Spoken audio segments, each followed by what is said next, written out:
네, 그러니까 원래 평소에 저희가 말씀을 볼 때 먼저 본문을 보고 다 일어나서 함께 말씀 보고 이렇게 시작했는데 오늘 주보에 보면 사실 제목은 써 있는데 본문은 없어요. 그렇죠? 오늘 말씀을 보면서 중간중간에 이제 여러 말씀들을 이렇게 함께 보면서 보려고 굳이 본문을 넣지 않았습니다. 그러니까 좀 어색할지라도 또 이렇게 잘 하나님의 은혜를 받아 누리시길 바랍니다. 네, 또 한 달 만에 여러분들과 이렇게 말씀을 나누게 됐습니다. 예. 좋으세요? 저도 좋아요. 저도 참 좋습니다.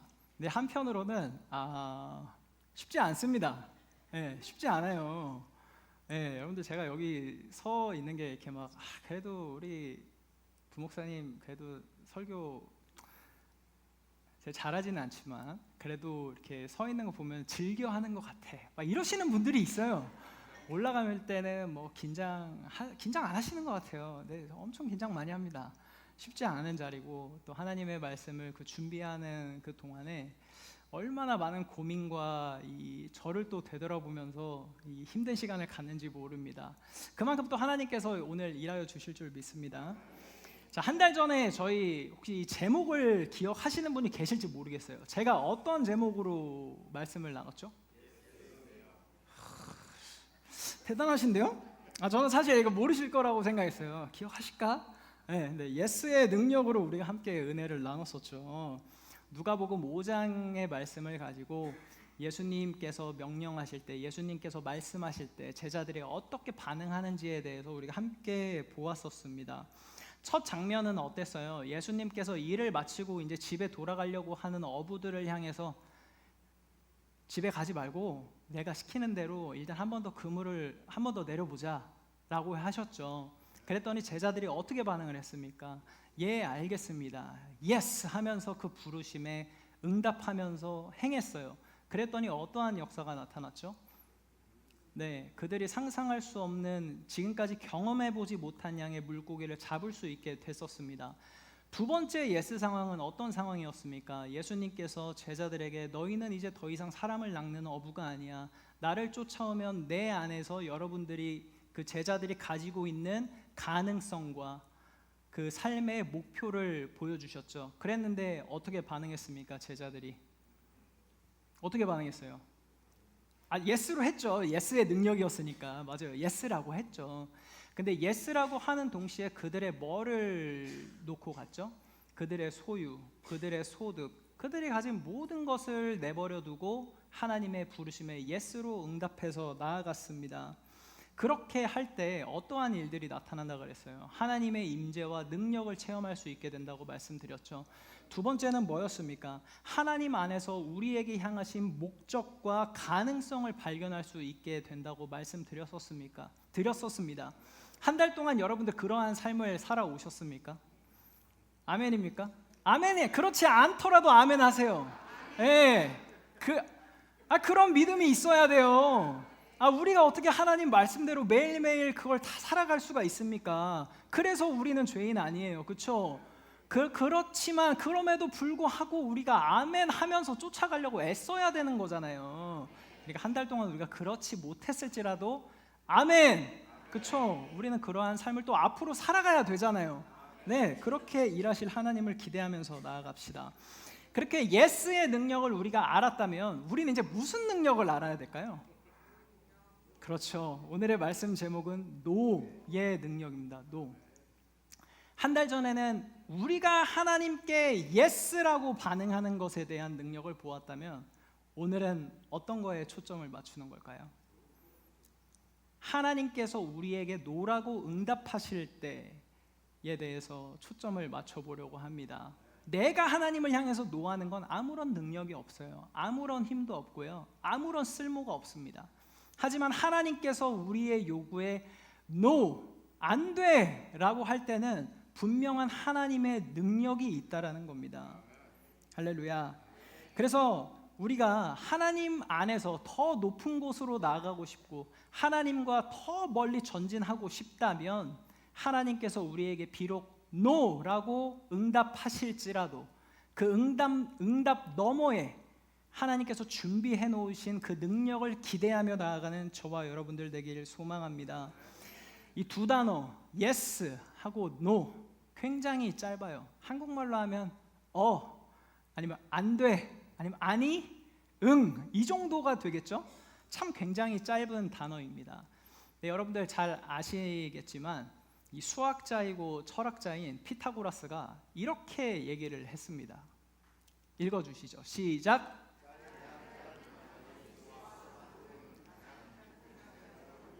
네, 가장 오래되고 가장 짧은 단어인 yes와 no는 뭘 요구한다고요?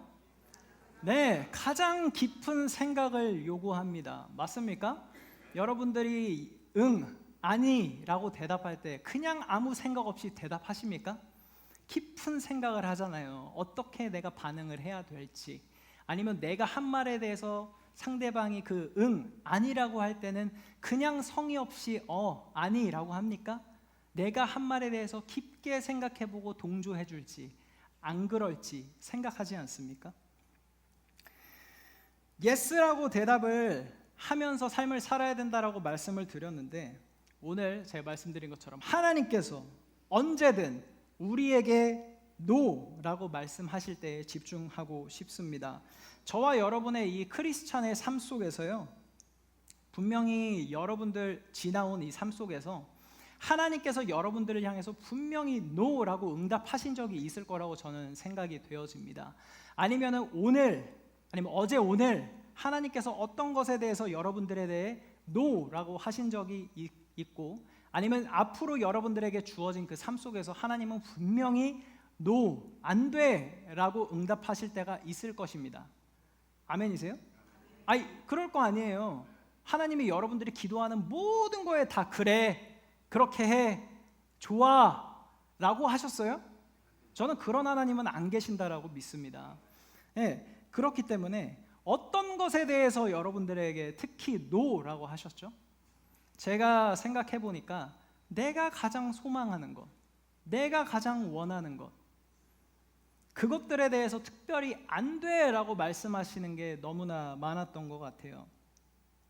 하나님께서는 절대로 여러분의 모든 삶의 모든 것을 yes라고 하시지 않을 겁니다. 하나님뿐만 아니라 여러분들이 속해 있는 이 교회, 아니면 여러분들이 지도자 위치에 있다면 여러분들도 yes라고만 대답하시진 않을 거라고 저는 생각이 되어집니다.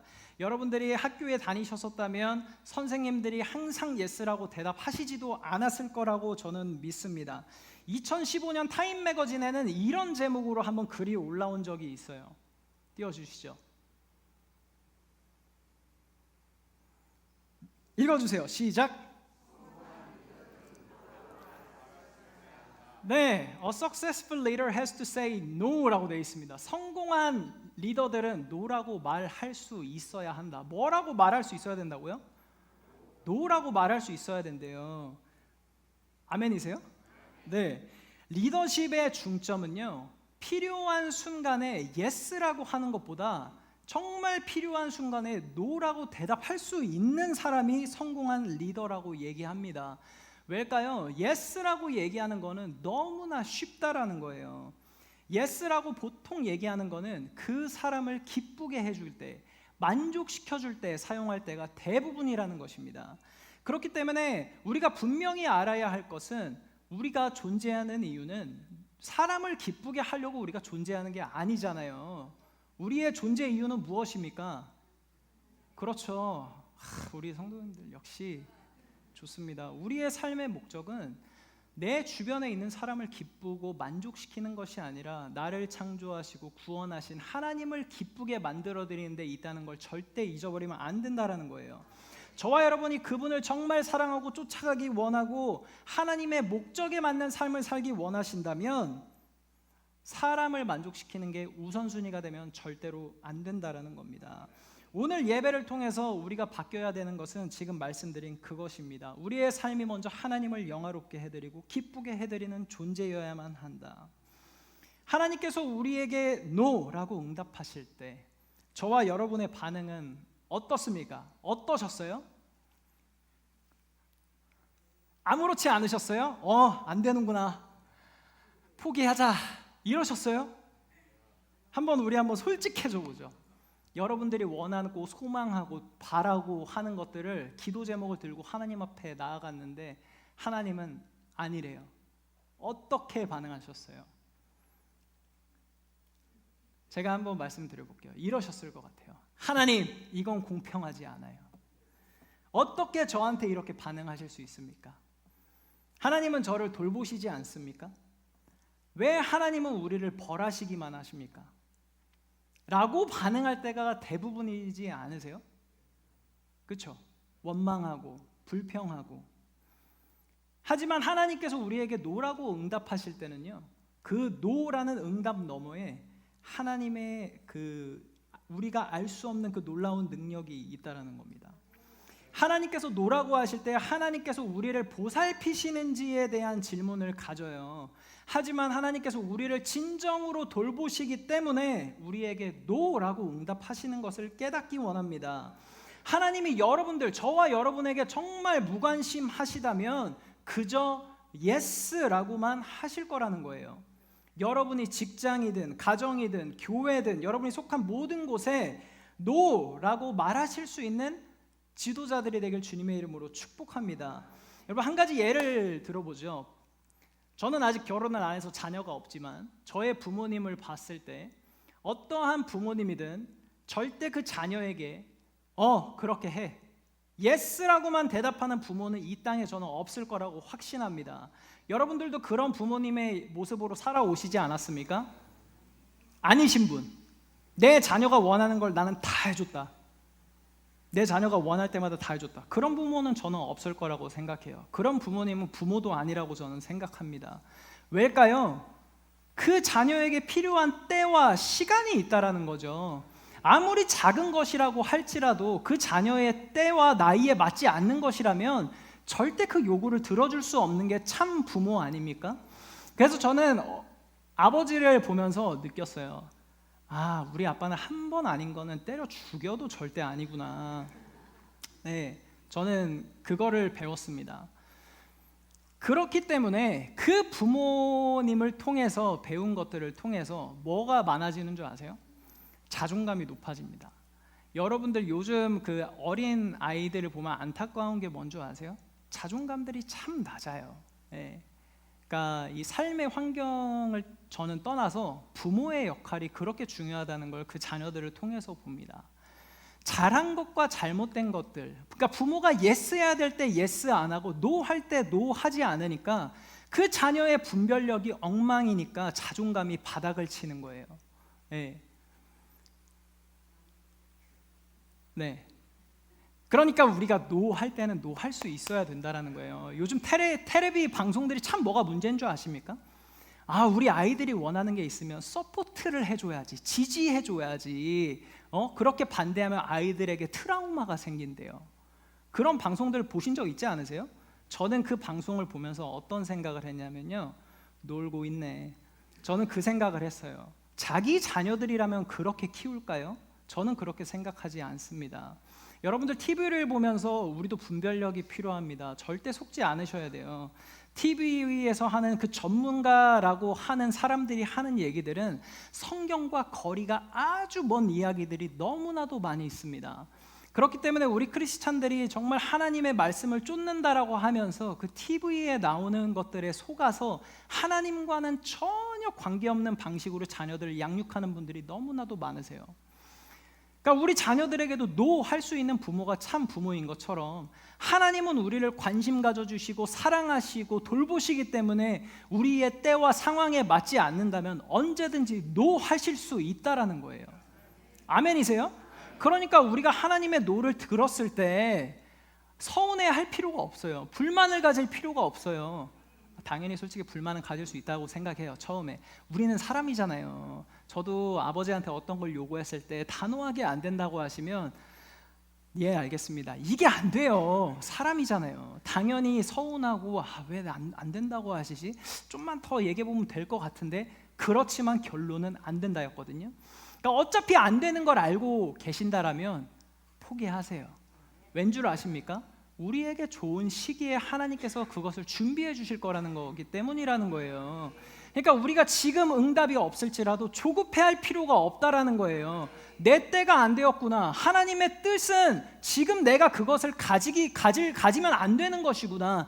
내 삶 가운데 그게 있으면 오히려 나에게 독이 되는구나. 이걸 깨닫고 그분의 노예에 감사함으로 나아갈 수 있어야 된다라는 것입니다. 할렐루야. 그렇게 우리의 성장, 그러니까 우리가 왜 그런 불만을 많이 가지게 되는 겁니까? 여러분들 자녀들이 어렸을 때 한번 생각해 보세요. 여러분의 자녀가 뭔가 먹고 싶은 게 있는데, 예를 들어서 갓난 아이가 배터리를 들고 왔어요. 배터리를 집었는데 입에 넣으려고 그래요. 그럼 여러분들 어떻게 반응하실 거예요? 바로 안 돼! 그러시겠죠. 멈추라고. 그러면 그 자녀가 네 하고 바닥에 내려놓습니까? 보통 아이들의 반응이 어떤가요? 떼쓰죠. 떼쓰는 걸 넘어서 울기 시작합니다. 그게 저와 여러분의 현재 영적 상태의 모습이라는 거예요. 우리가 그 하나님의 노예에 우리가 불평과 불만을 가지고 있다면 우리의 영적인 모습은, 우리가 지금 건장한 성인일지라도 영적인 모습은 어린아이보다 못하다라는 거예요. 그걸 우리가 깨달으셔야 됩니다. 하나님의 노는 분명한 이유가 있고 사랑이 있다라는 겁니다. 그것을 알고 나아가야 우리가 더욱더 영적으로 성장할 수 있다라는 겁니다. 근데 재밌는 건 뭔지 아십니까? 저와 여러분은 no, 안 돼 라고 하는 말을 정말 듣기 싫어합니다. 저도 그래요. 정말 듣기 싫어해요. 근데 이건 저와 여러분만의 문제가 아니고요, 우리 모든 인류의 문제라는 생각이 듭니다. 그렇다면 우리는 그 신앙의 성숙을 위해서 하나님의 노는 왜 필수적일까요? 첫 번째입니다. 뭐가 될 수 있는 기회라고요? 네, 첫 번째, 교정될 수 있는 기회라는 거예요. 코렉션 할 수 있는 기회라는 거예요. 이 교정된다의 의미는요, 틀어지거나 잘못된 것을 바로 고친다라는 의미입니다. 여러분들 지금까지 살아오시면서 실수 안 하신 분 있으면 한번 손 들어보세요. 또 나는 앞으로 살아가면서 절대로 나는 실수를 하지 않을 거야 라고 확신하시는 분 있으면 손 들어보세요. 당연히 없죠. 실수는 사람이라면 당연히 하게 되는 것입니다. 하지만 중요한 것은요, 실수한 순간에 우리가 교정하고 수정해서 올바른 길로 걸어갈 수 있는 것이 성숙한 사람이라는 것입니다. 계속되는 실수를 통해서 잘못된 길로 계속 걸어가기 원하는 사람은 이 땅에 저는 아무도 없을 거라고 확신합니다. 그러므로 교정, 수정을 해야만 하나님께서 원하시는 길로 걸어갈 수 있게 된다는 겁니다. 우리는 이 교정이 너무나 중요한 절차라는 것을 다 알고 있어요. 모르는 사람은 이 땅에 아무도 없습니다. 하지만 종종 사람들은 그 수정하는 것, 교정하는 것, 그거를 원해하지 않아요. 저는 성경의 인물 중에 이 선지자를 참 좋아합니다. 요나 선지자인데요, 저는 요나 이야기 하는 걸 참 좋아해요. 오늘 요나 선지자를 예를 들면서 한번 얘기해 보겠습니다. 요나서 1장과 2장은요, 요나가 도망쳐서 이제 하나님의 추적이 계속되는 부분이고요, 3장과 4장은 요나가 하나님의 그 말씀을 깨달아서 니느웨로 가서 하나님의 일을 행하는 부분이 나오죠. 요나서를 우리가 한번 간단하게 보면요, 요나서 1장 1절에서 3절입니다. 여호와의 말씀이 아미떼 아들 요나에게 임하니라 이르시되, 너는 일어나 저 큰 성읍 니느웨로 가서 그것을 향하여 외치라. 그 악독이 내 앞에 상달되었음이니라 하시니라. 그러나 요나가 여호와의 얼굴을 피하려고 일어나 다시스로 도망하려 하여 욥바로 내려갔더니 마침 다시스로 가는 배를 만난지라. 여호와의 얼굴을 피하여 그들과 함께 다시스로 가려고 뱃삭을 주고 배에 올랐더라. 아멘. 요나의 의무는 무엇입니까? 일단 이 말씀을 접어두고, 요나는 뭐죠? 뭐 하는 사람이죠? 선지자예요. 선지자는 뭐 해야 돼요? 하나님의 말씀을 전하는 사람이잖아요. 근데 하나님께서는 요나를 통해서 니느웨에 가서 말씀을 전해서 그 사람들을 변화시켜서 나의 진노가 그들에게 임하지 않도록 해라 라는 말을 하니까 요나가 어떻게 반응했습니까? 여러분들이 너무나도 잘 아시는 것처럼 거부했죠. 거부. 하나님의 그 부르심에 거부했어요. 이유가 뭐였어요? 니느웨가 어디의 수도죠? 네, 아수르의 수도인데, 그 니느웨가 오랫동안 이스라엘과 관계가 좋지 않았어요. 예, 그리고 니느웨 사람들은 아주 잔인하고요. 뭐 자기들끼리 칼부림도 하고요. 그 주변 약소 민족들을 아주 잔인하게 죽이는 민족이라고 나훔서 3장에 그렇게 표시가 되어 있습니다. 그래서 요나는요, 니느웨를 향해서 사랑이 있을 수가 없는 사람이었어요. 우리 좀 어른들 시대로 가면 일본을 향해서 사랑을 할 수가 없는 그런 것처럼 우리가 그 요나가 니느웨를 향해서 사랑이 있을 수가 없는 거예요. 그러니까 하나님의 말씀처럼 니느웨가 구원을 받을 만한 값어치가 없는 사람이다라고 생각을 해버린 거예요. 하나님의 부르심에 요나가 거부해서 그래서 더 멀리 하나님으로부터 도망친 거였습니다. 근데 하나님은 어떻게 반응하셨어요? 요나의 그 도망침에 대해서 그래 요나야, 너가 지금은 안 하고 싶구나. 너의 선택을 나는 지지한다. 그렇게 해. 너의 시간을 좀 갖고 너가 괜찮아지면 내 일을 하러 돌아와. 요즘 젊은 부모님들이 하듯이 그렇게 하나님께서 반응하셨나요? 아니죠. 하나님은 그렇게 하지 않으셨어요. 요나의 거부에 대해서 거부하셨어요. 그래서 하나님이 이렇게 하셨죠. 1장 4절에 여호와께서 큰 바람을 바다 위에 내리심에 바다 가운데에 큰 폭풍이 일어나 배가 거의 깨지게 된지라. 그 폭풍을 보내셔가지고요, 요나를 두렵게 하시고요, 그의 불순종으로 인해서 그 폭풍이 그 가운데 임한 거를 깨닫게 하세요. 그래서 요나가 어부들에게 나를 바다로 던지면 이 폭풍이 멈출 것이다 라고 얘기를 해서 자기를 바다에 던지게 만듭니다. 근데 하나님께서는요, 또 재밌는 일을 하십니다. 17절에 여호와께서 이미 큰 물고기를 예비하사 요나를 삼키게 하셨으므로 요나가 밤낮 3일을 물고기 뱃속에 있으니라. 한편으로 어떻게 하신 거예요? 이렇게 하셔서 요나의 목숨을 구하신 거기도 하지만 다른 면으로는 요나야, 이제 너가 나로부터 그만 도망칠 때가 되었다. 이제는 도망치지 말고 내가 하는 말을 좀 들어라 라고 말씀하고 계신 거예요. 그러고 나서 그 시간 후에 다시 요나에게 명령하십니다. 3장 1절에서 3절입니다. 우리 다 같이 합독할까요? 시작.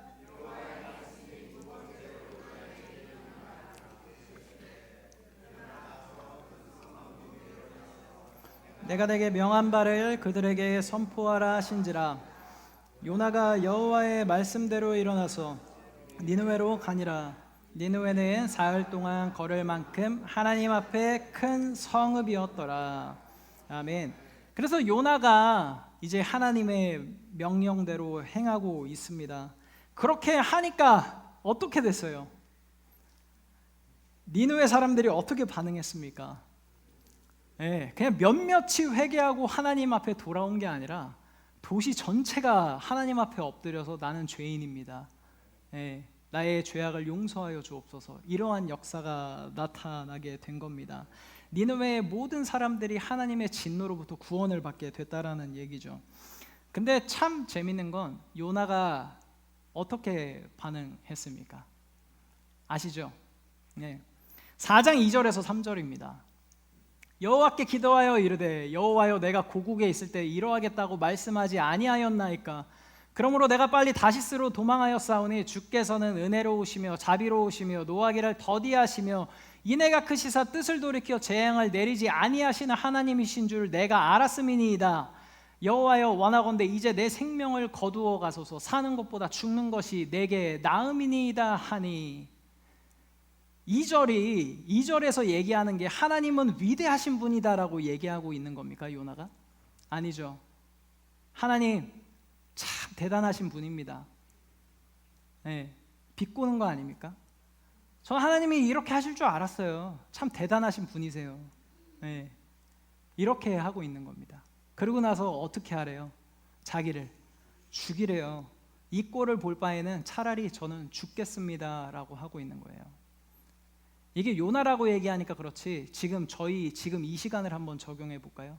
제가 오늘 말씀 지금 전하고 있는 이 시간에 여러분들 전부가 하나님의 말씀을 듣고 내 죄를 깨달아, 하나님 내가 죄인입니다, 저를 용서하여 주옵소서, 다 회개하고 변화받고 우리가 더욱더 하나님의 큰 군사로 쓰임 받겠다고 나아가고 있는데 제가 하나님 그러실 줄 알았어요. 예? 무슨 구원입니까? 저를 죽여주세요. 이 꼴 볼 바엔 죽겠습니다. 이러고 있는 거예요, 목사가. 그러니까 이게 얼마나 웃긴 상황이에요. 잘못된 상황이고, 그렇죠? 근데 하나님께서는 그 요나의 반응에 또 어떻게 반응하십니까? 4장 4절입니다. 여호와께서 이르시되 네가 성내는 것이 옳으냐 하시니라. 근데 이 말은 무슨 말씀이에요? 야, 너가 나한테 화내는 게 맞아? 라고 지금 화를 내시는 걸까요? 아니에요. 정확하게 보면 너가 하는 행동은 틀렸다라는 거예요. No, 아니야 라고 말씀을 하고 계시는 거예요. 하나님께서 우리에게 노라고 하신 가장 큰 이유가 뭘까요? 우리가 무언가 잘못하고 있는 걸 깨달으라고 말씀하고 계시는 거예요. 우리의 행동을 뭔가 벌하시려고 하시는 말씀이 아니라는 겁니다. 그 말을 듣고 깨닫게 하시려고, 잘못 걸어가고 있는 길에서 다른 길로, 옳은 길로 돌이키시려고. 그러니까 요나에게도 그렇게 하시는 거예요. 왠 줄 아십니까? 하나님은 니느웨 사람들에게만 관심을 두지 않으셨어요. 하나님의 명령을 듣고 행하고 있는 요나 또한 동일한 관심을 가지고 계셨다라는 겁니다. 하나님께서 계속 요나에게 말씀하셔서 그가 잘못 걸어가고 있을 때 교정해 주시고 수정해 주시고 또 책망을 통해서 깨닫게 하시고 꾸짖으셔서 돌이키게 하시고 계신 거라는 겁니다. 왜입니까? 하나님께서 요나에게 관심을 두고 계셨다라는 거예요. 그래서 기본적으로 요나서는요, 얼마나 하나님이 요나를 사랑하시고 그가 비록 선지자여서 잘못된 길을 걸어갈 때도 그 선택을 그냥 지켜보고 계시는 게 아니라 끊임없이 돌이키고 있는 사건을 보여주는 거라는 겁니다. 하나님은 요나의 역정, 화내는 거에 대해서 예스로 반응하시지 않으셨어요. 요나가 하나님으로부터 도망칠 때부터 그렇게 그냥 가만히 두지 않으시고 불순종의 길로 가려고 할 때 그 불순종에 있도록 그저 두시지 않았다라는 겁니다. 니느웨를 향해 분노와 멸시와 혐오가 가득할 때 요나야 너의 마음은 잘못되었어 라고 하시면서 계속해서 교정해 주시고 수정해 주시고 계신 겁니다. 하나님께서 저와 여러분의 삶에 노라고 하실 때, 안 돼 라고 말씀하실 때 우리가 하나님을 향해서 불만을 가지고 뭔가 아쉬워하고 서운해하고 하는 것이 아니라 그때가 바로 하나님께서 우리를 수정하기 원하신 때를 잃어버리면 안 된다라는 겁니다. 놓치면 안 된다라는 겁니다. 근데 참 재미있는 건요, 여러분들 잘못된 길에서 돌이켜서 올바른 길로 가는 걸 원하시죠? 아멘입니까? 근데 그와 동시에 재미있는 건요, 누군가 우리를 고쳐주는 거를 좋아하지 않아요. 네. 이게 참 얼마나 큰 모순입니까? 그러니까 우리가 교정되는 걸 원해하지 않으면요, 우리의 우선순위가 옳은 길로 걸어가는 게 아니라는 거예요. 그러니까 우리의 우선순위는요, 언제든 무엇이든 어떻게든 우리가 원하는 대로 살아가기 원한다라는 겁니다. 아니에요? 근데 저는 제 삶을 봤을 때는 맞는 것 같아요. 뭔가 부모님을 통해서든지 내 지도자라든지 멘토를 통해서 그런 잘못된 행동에 대해서 꾸짖음을 당할 때 그 꾸짖음을 받아들이지 못하고 뭔가 불만을 가지고 있다면 그냥 저는 제가 원하는 대로 살아가기 원하는 사람이라는 거예요. 근데 우리 대부분이 저는 그렇다라고 생각합니다. 우리가 뭔가 꾸짖음을 당할 때 좋아하는 사람은 당연히 없죠. 뭔가 내가 잘못된 행동이 드러나니까. 근데 그거를 고치고 나아가는 사람이 변화가 있는 거지, 그 상황 가운데 계속 변하지 않고 있는 사람의 발전이 없는 거와 똑같다는 얘기입니다. 그러니까 우리가 하나님 어떻게 저한테 그러실 수 있어요? 아니 목사님 어떻게 저한테 그렇게 말씀하실 수 있죠? 아니 교구장님 어떻게 저한테 말씀을 그렇게 하실 수 있어요? 그렇게 말을 하고 우리가 살아간다는 건 우리가 하나님보다 우리가 지금 잘못 행하고 있는 그 죄악을 더욱더 사랑하기 때문이라는 겁니다. 우리가 하나님을 사랑한다라고 얘기하지만 우리의 삶의 모습을 볼 땐 하나님보다 우리의 죄악이 더욱더 기쁘고 즐겁기 때문에 끊임없이 그 죄 가운데 계속해서 반복된 실수를 저지르고 살아가고 있다라는 것입니다. 그래서 그 길에서 돌이키길 원치 않는 사람은 하나님은 이렇게 말씀하십니다. 잠언서에 이렇게 되어 있습니다. 우리 함께 읽죠. 시작. 지혜 있는 자에게로 가지도 아니하느니라. 31절 32절 계속 읽겠습니다. 생명의 경계를 듣는 귀는 지혜로운 자 가운데 있느니라. 훈계 받기를 싫어하는 자는 자기 영혼을 경히 여김이라. 견책을 달게 받는 자는 지식을 얻느니라. 아멘. 오늘 저와 여러분이 하나님으로, 아니면 여러분의 리더들로, 아니면 여러분의 선생님으로부터, 아니면 여러분 가정 안에서 뭐 부모님으로부터 우리의 잘못을 책망당하고 꾸짖음 당하는 것을 싫어하지 않길 바랍니다. 그 말에 더욱더 귀 기울이시고 하나님께서 안 돼, 잘못됐어 라고 견책하실 때 우리가 더욱 그 음성을 듣겠습니다. 그 말씀을 쫓아가겠습니다. 이렇게 교정하고 수정하겠습니다 라고 나아가길 주님의 이름으로 축복합니다. 근데 이런 사람들에게는 두 가지 자세가 항상 있어요. 첫 번째는 방어적인 자세예요. 뭔가 그 꾸지람을 얘기할 때 저는 이래서 이랬고요, 핑계를 대고 이유를 얘기하는 사람들이 있어요. 근데 제가 회사를 이제 다녀보니까 그 처음 들어갔을 때 저희 본부장님께서 그런 말씀을 하시더라고요. 여러분들은 어린 나이가 아닌데 사회생활을 하면서 핑계대고 이유대는 게 얼마나 불쌍한 모습인지 여러분들 모른다고, 여러분들에게 주어진 임무를 잘 수행하고 나아가라고. 잘하는 것에 대해서 칭찬은 적지만 잘못한 거에 대해서는 벌이 정말 크니까 여러분들에게 주어진 임무와 이런 것들을 잘 하라고 합니다. 근데 생각해보니까 그래요. 나이 40에 누구한테 가서 제가 이래서 이걸 못했고요, 저래서 저거를 못했어요, 이런 핑계는 사실 사회에서 먹혀 들어갑니까? 핑계를 댈 수 없죠. 이런 사람들이 있다라는 거예요. 두 번째는 어떤 사람이냐면 자괴하는 사람들이에요. 막 이렇게 꾸지람을 주고 뭔가 잘못된 거에 대해서 얘기를 하면 나는 왜 이 정도 사람밖에 안 되지? 왜 나는 정말 최악인 것 같아. 이렇게 반응하는 두 가지 사람으로 나타난다라는 거죠.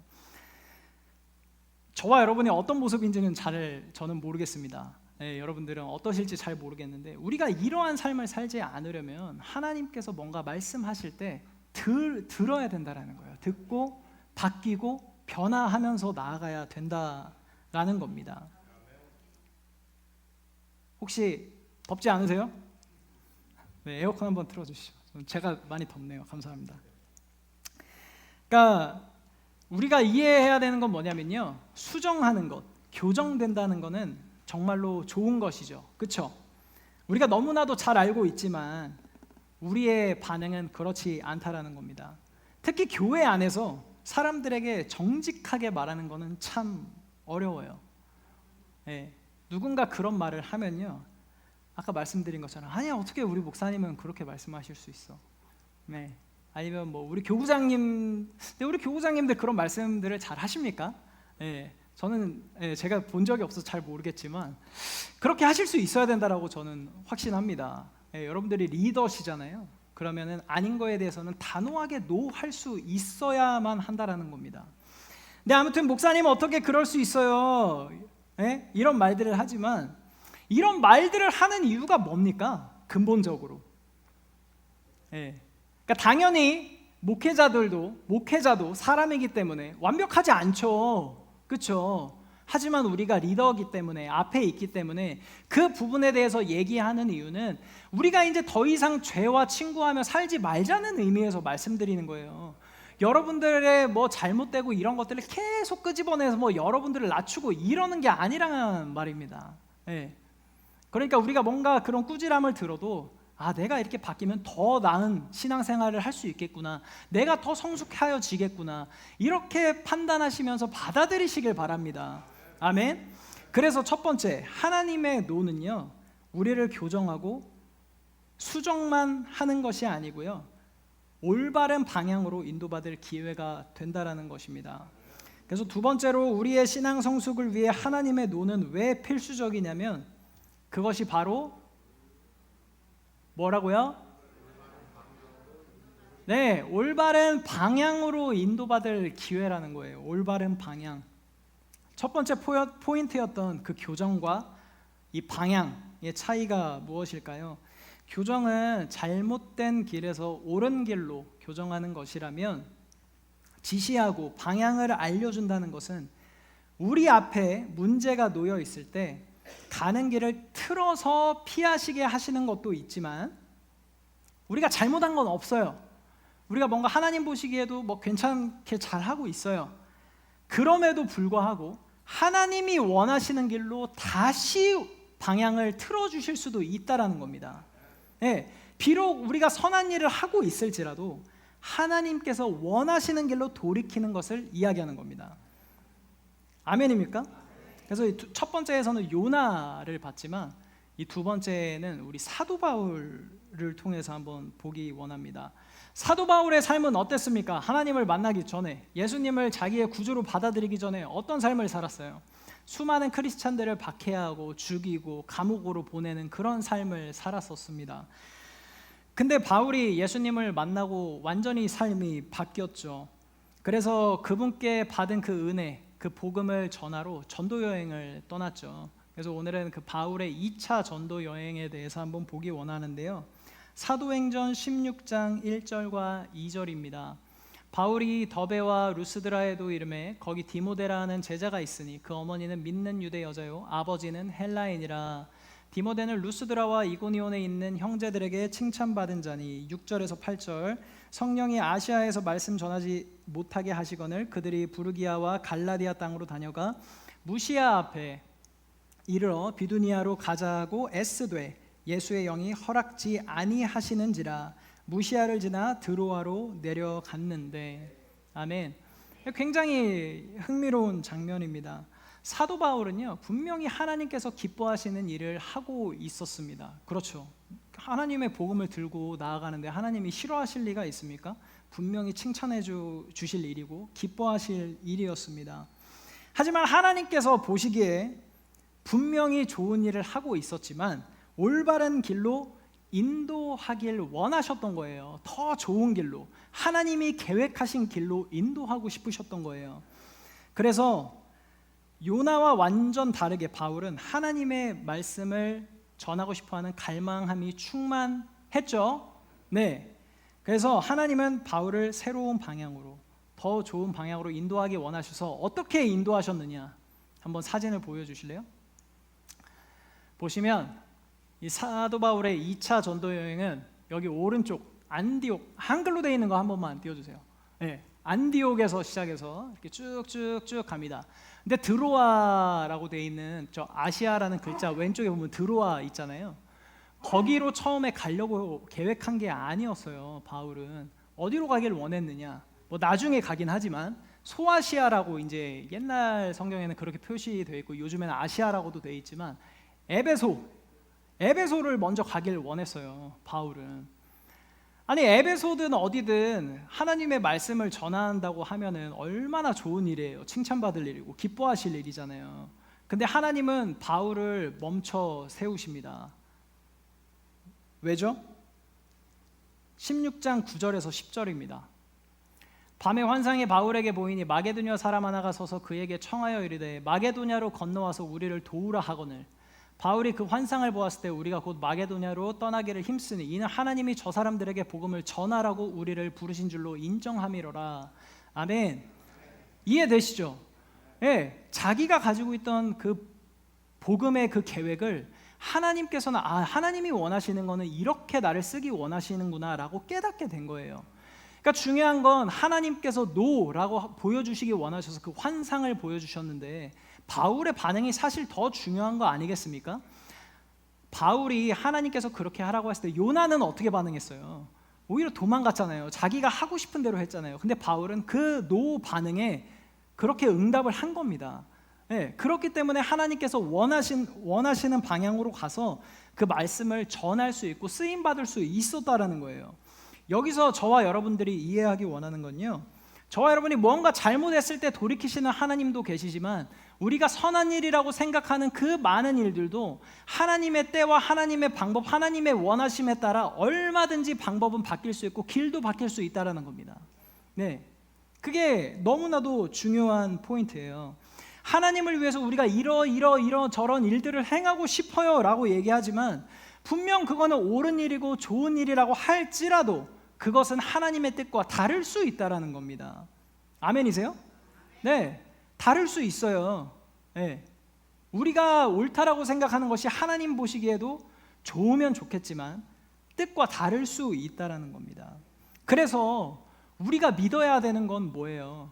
우리가 하나님을 생각할 땐 이런 게 맞는 것 같아 라고 생각하는 것보다는 그런 생각을 갖기 전에 누구에게 먼저 물어봐야 될까요? 누구에게 먼저 물어보는 게 좋을까요?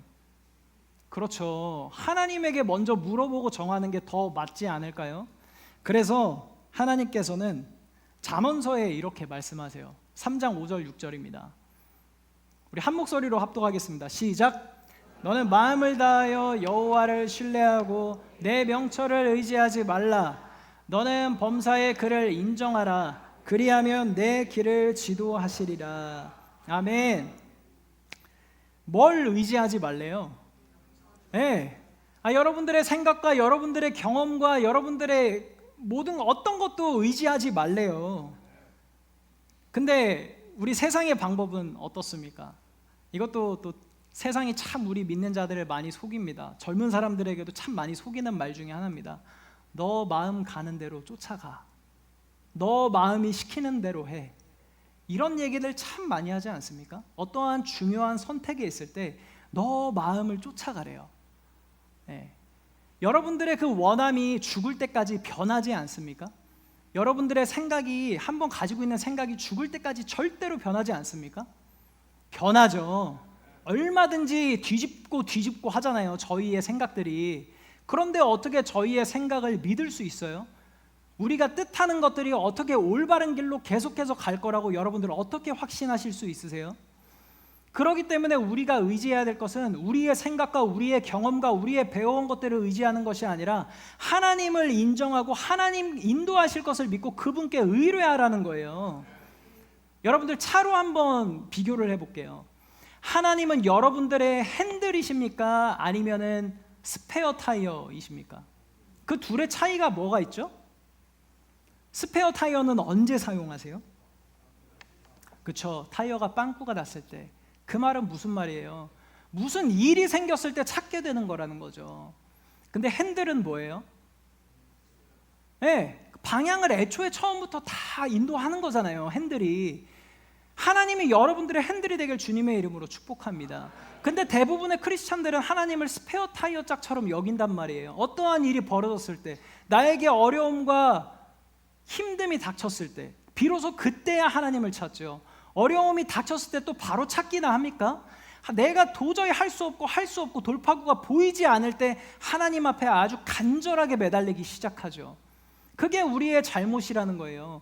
하나님은 예전부터 우리를 처음부터 올바른 길로 인도하기 원하셨는데 애초에 나를 믿고 내가 생각한 것을 쫓아가서 하나님의 길과는 이미 한참 멀어진 후에 하나님을 찾기 시작하니 얼마나 다시 그 올바른 길로 돌아가는 게 힘들겠습니까? 그러니까 우리가 하나님을 간절히 그때 찾아봤자 돌아가는 길이 그렇게 힘든 거예요. 네. 할렐루야. 정말 바울처럼 하나님을 핸들로 여기면서 우리의 삶을 인도하시기로 내어드리는 저와 여러분에게 주님의 이름으로 축복합니다. 참 어렵습니다. 쉽지 않아요. 네, 이 부분은 저도 아무리 생각을 해봤지만 쉽지 않은 것 같아요. 제 짧은 그 삶을 나누고 이제 말씀을 마치려고 하는데요. 이제 저를 어렸을 때부터 봐오신 우리 성도분들도 계시지만 우리 파주로 와서 이제 저를 다 크고 나서 이제 보신 분들은 잘 모르실 거라고 생각해서 오늘 말씀하고 좀 뭔가 연결이 되는 것 같아서 또 제 삶을 이 말씀을 보면서 제 삶을 또 되돌아보니까 하나님이 내 삶을 이렇게 인도하셨구나라는 걸 다시 한번 보게 됐었습니다. 저는 8살 때부터 파일럿이 되고 싶었어요. 조종사가 너무 되고 싶었고 그 이유는 그 큰 비행기를 나도 몰아보고 싶다라는 거에서부터 시작이 됐어요. 그래서 아버지께서는 이렇게 해외 출장을 항상 다녀오실 때면은 그 조그만한 비행기 모형을 항상 사다 주시고는 했어요. 그래서 뭔가 제 안에 그 파일럿을 향한 그 열정들이 더 생겨났을지도 모릅니다.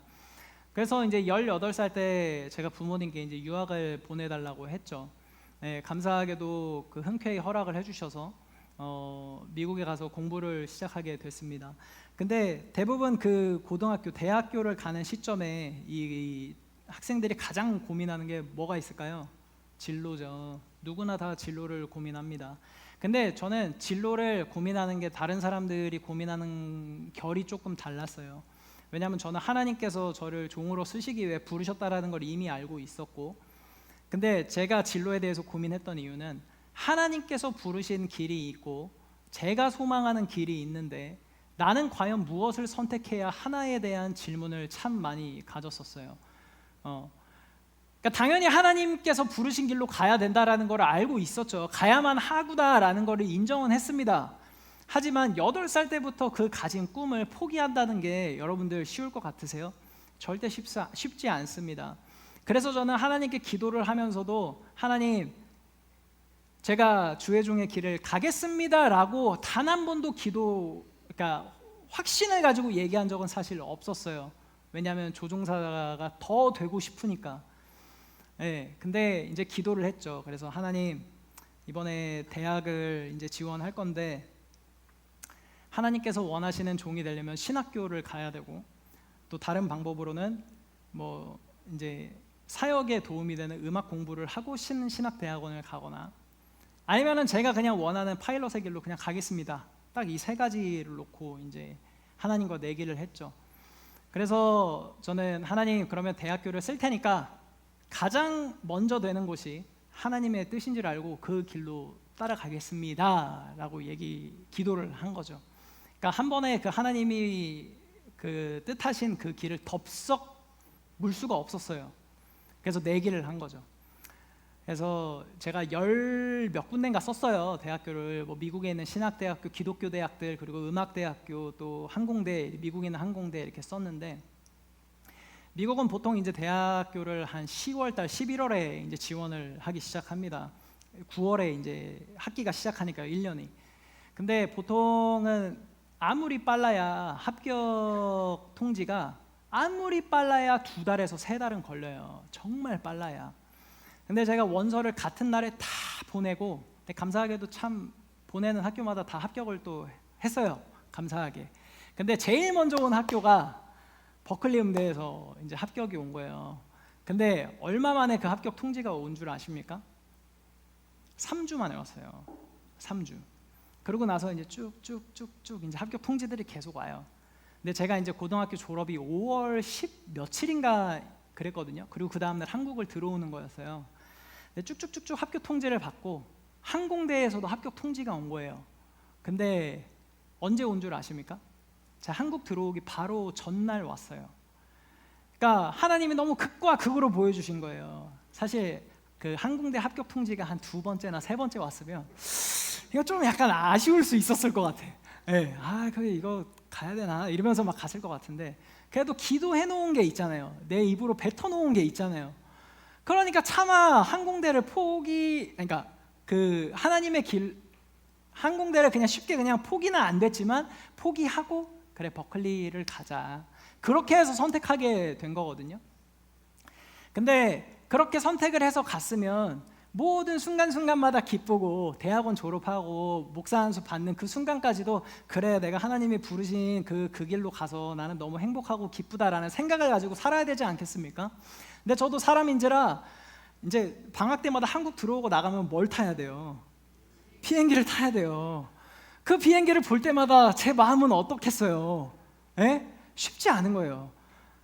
아니 하나님, 이 땅에서 사는 거 한 번인데 왜 저는 제가 원하는 대로 살지 못하게 하십니까? 왜 나를 부르셔가지고 그 믿는 사람들 그렇게 많은데 왜 나 같은 사람을 굳이 주의 종으로 부르셔가지고 쓰시겠다고 하십니까? 나보다 더 목사 되고 싶어하는 사람을 세우시면 되지 않습니까? 이런 불평과 원망을 얼마나 많이 하면서 살았는지는 여러분들은 사실 잘 모르시죠. 예, 모르시죠. 저는 사실 그걸 티내지를 않았어요. 저희 부모님한테도 그냥 어쩌다가 한번 비행기 조종하면 너무 재밌겠다, 그냥 그 정도로만 했지 막 이렇게 원망과 불평을 막 토로하면서 살진 않았거든요. 근데 지금 이 말씀을 준비하면서 생각해 보니까요, 이래서 싫어도 순종을 해야 된다라는 게 참 다시 한번 깨닫게 되어진 것 같아요. 하나님의 뜻은요, 우리와 정반대일 수도 있고 다른 게 너무나도 많아요. 그렇잖아요, 여러분들 삶의 경험에서도. 근데 내가 싫어도 그걸 그냥 따라가기만 하면, 당연히 불평과 불만 없이 따라가면 더 좋겠지만, 그 길을 쫓아가면 내가 생각하지 못했던 방법으로 그 다른 길을 준비하고 계신 하나님이 분명히 계시다라는 거예요.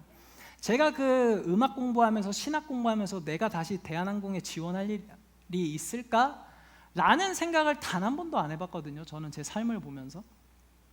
근데 어떻게 또 하나님이 또 돌리셔서 이 길로 또 인도를 하시더라고요. 그러니까 저는 너무 감사해요. 그 순간에는 하나님이 제 기도에 NO! 안 돼!